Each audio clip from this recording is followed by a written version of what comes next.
Cuma dengan menambahkan satu campuran bahan ini, pisang goreng yang biasanya lembek bisa berubah jadi super garing, renyah, dan kopong cantik seperti ini.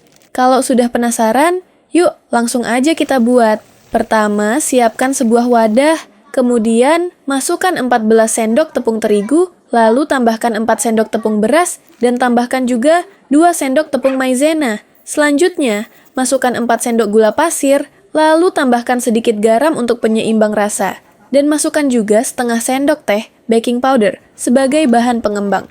Setelah itu, tambahkan 3 sendok margarin.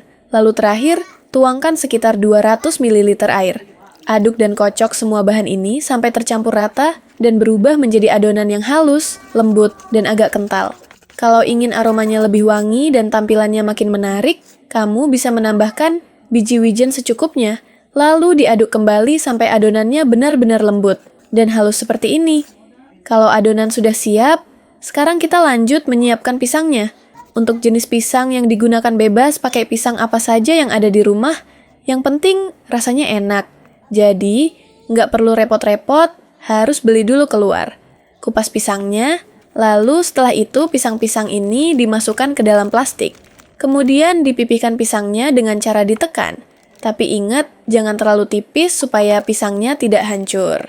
Proses memipihkan ini penting supaya bentuk pisang jadi lebih memanjang dan saat digoreng nanti hasilnya bisa lebih garing dan renyah. Kalau pisang sudah dipipihkan, selanjutnya masukkan ke dalam adonan dulu. Pastikan semua permukaan pisang terendam dan terbalut adonan dengan sempurna. Kalau semua bahannya sudah siap, langsung aja digoreng. Panaskan minyak agak banyak dengan api sedang.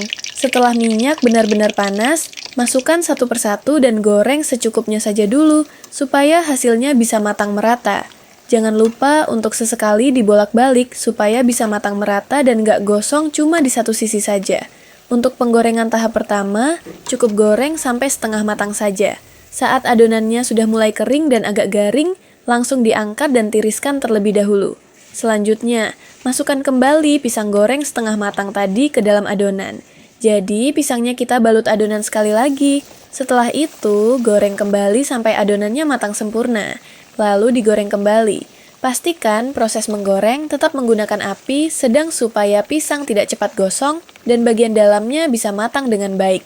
Hasil akhirnya, pisang goreng akan jadi lebih garing, ringan, dan kopong cantik seperti ini. Kalau sudah matang sempurna, langsung saja diangkat dan tiriskan, lalu pindahkan ke wadah untuk disajikan. Dan inilah hasil akhirnya. Cara membuat pisang goreng dengan lapisan luar yang garing renyah, bagian dalamnya kopong, ringan, dan matang sempurna. Pisang goreng ini cocok banget dijadikan camilan pagi hari, teman minum kopi, atau dinikmati saat cuaca lagi dingin. Sekali coba, dijamin bakal ketagihan, karena rasanya memang seenak itu.